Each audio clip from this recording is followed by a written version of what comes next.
Okay, this item is called Suicide Reconsider, but it's actually intended for anybody who's struggling with some major discouragements in life.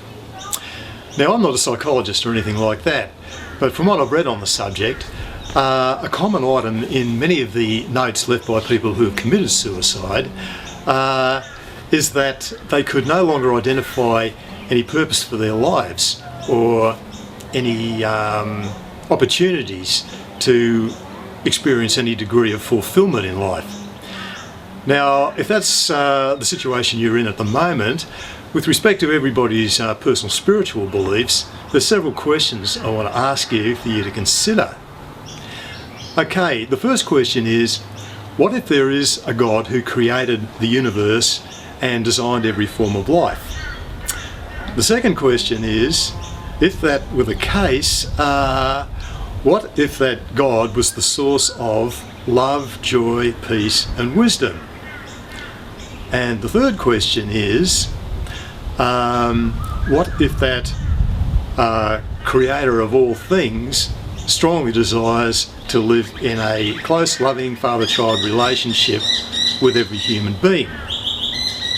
Well, according to Bible teachings, the answer to all of those questions is, well, that's the way it is.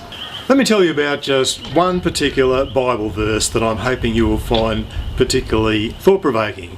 The Bible verse says, if anyone acknowledges that Jesus is the Son of God, then God lives in him and he in God.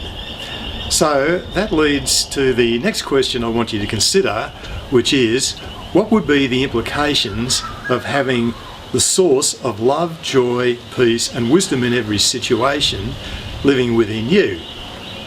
Okay, now my personal experience of this, having taken up that offer over 30 years ago, is one of being constantly aware of having that source of spiritual guidance within me.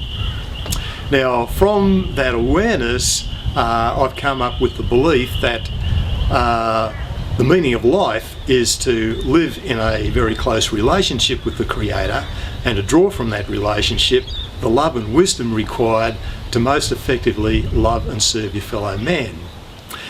Now, from that belief, I have found that purpose in life just continues to develop and flow. So if you're struggling to find purpose in life, there's just one more question I want you to consider. What have you got to lose by applying this information to your own life? Now, I can imagine at this stage you could well be asking the question, how can I be sure there is integrity in Bible teachings? Well, my answer to that question is, put your trust in them and find out for yourself. Just imagine a situation where somebody comes to you and tells you about a particular herbal remedy which they're saying is guaranteed to cure you of a serious medical condition that you have been suffering from for quite a while. Now, you've got a choice here. You could be skeptical and choose not to take any notice of the information. Or you could try the herbal remedy and find out for yourself whether it really works.